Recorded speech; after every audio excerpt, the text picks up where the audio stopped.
चढ़ी गईले कार्तिक महीनावा, देशवा में होई गईले शोर, देशवा में होई गईले शोर।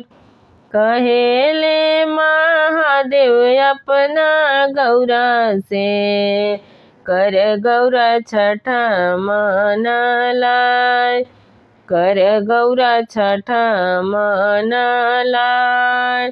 चढ़ी गईले कार्तिक महीनावा, देशवा में होई गईले शोर, देशवा में होई गईले शोर।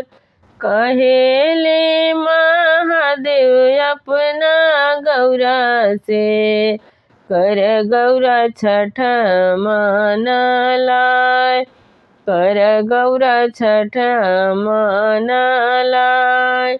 कहेले कवना बाबू अपना अम्मा से, कर अम्मा छठा मनलाय, कर अम्मा छठा मनलाय।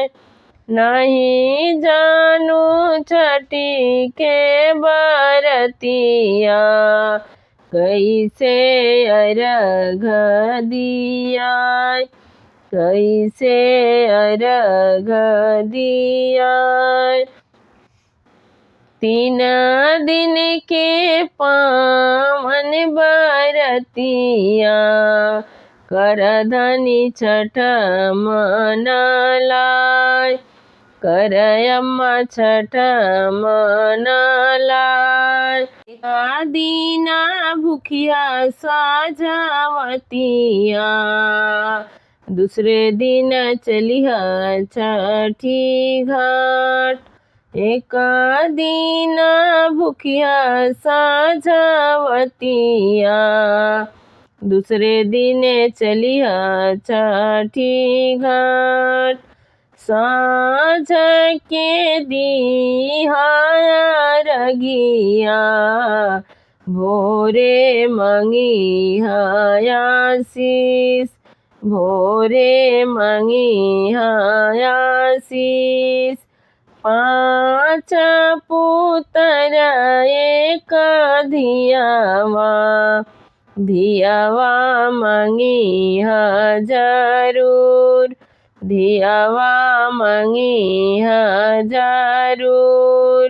काई होई है 5 पुत्रवा, काई होई है पतोय, काई होई है पतोय।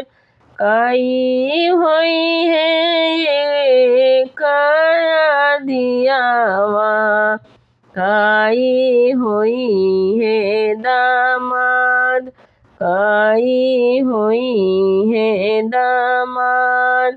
काई होई है 5 पुतौआ, काई होई है पतो, काई होई है पतो। काई होई है कहो धियावा, काई होई है दामाद, काई होई है दामाद। सबवा के शोभा 5 पुतवा, बहु रसोइया के सिंगार, बहु रसोइया के सिंगार। घरवा के बेटी हई लक्ष्मी, दमदादुर के सिंगार, दमदादुर के सिंगार।